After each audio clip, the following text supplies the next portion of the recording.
In the previous session, we discussed the difference between the all versus all selected versus the all except function in Power BI. In this session, we will see how do we exactly make use of these functions within these measures and what was the impact on these visuals. Okay, so let's get started. So I have imported the exact same data set which I had used in the previous example. As we can see, this time around the data set again has got product, region, date and the sales amount. So the first thing that I need to do is I need to create a measure. Go to the modeling tab, click on new measure. Let's just say that the first measure that I want to create is the all measure. So what I will do is I'll just name this as all measure. So we would be making the use of all function within this measure. So we cannot directly make use of all functions. So what we will do, we will first take the calculate function. So as we know that we use calculate function for filtering purpose, and that's what we are doing using the all function, isn't it?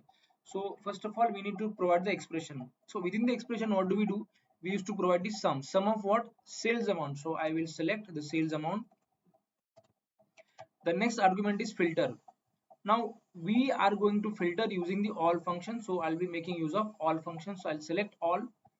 Then I need to provide the table or column name. So if you recollect, we were able to filter the data based on the product column. So what I'll do, I'll select the product column, close the bracket, and that's it. My first measure is ready.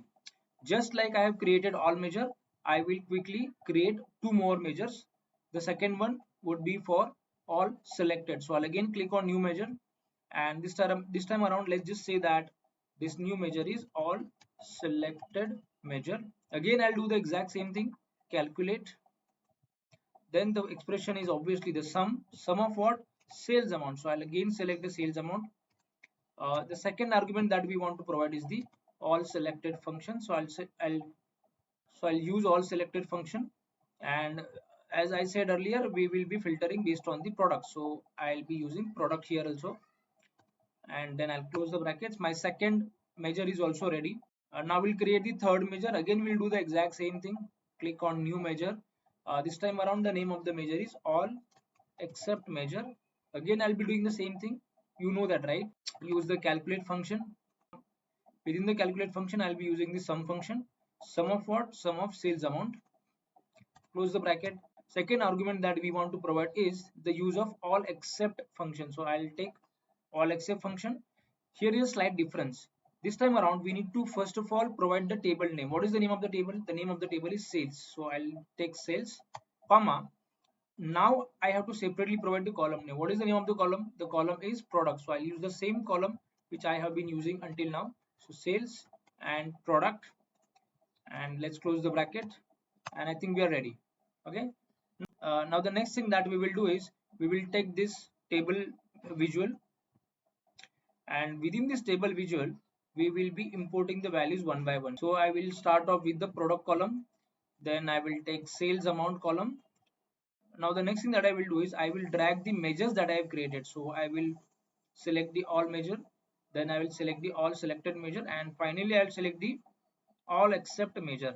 So after I dragged these measures to the visual, what I am observing is all function and all selected function has ignored the visual level filter, whereas all except function has respected the existing filter. So but for these two, existing visual level filters are ignored.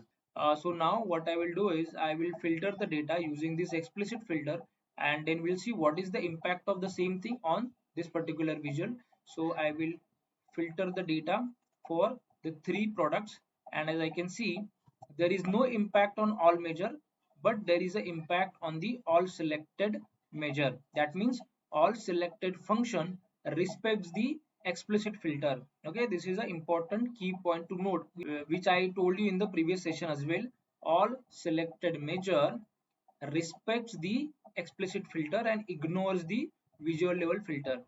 So the next thing that I will do is I will select the slicer.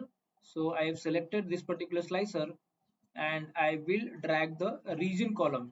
So the key point to note here is that, and I explained the same thing in the previous session as well, until now within all the measures we have been using product function. See, product, everywhere we have used the product column itself. Okay, and even for this explicit filter we are using the product column. However, within this newly created filter, we are not using product, we are using the region. So what happens is, so what I'm trying to say is, until now for the all measure, whether we use the visual level filter or the explicit filter, we were just getting 1620, right?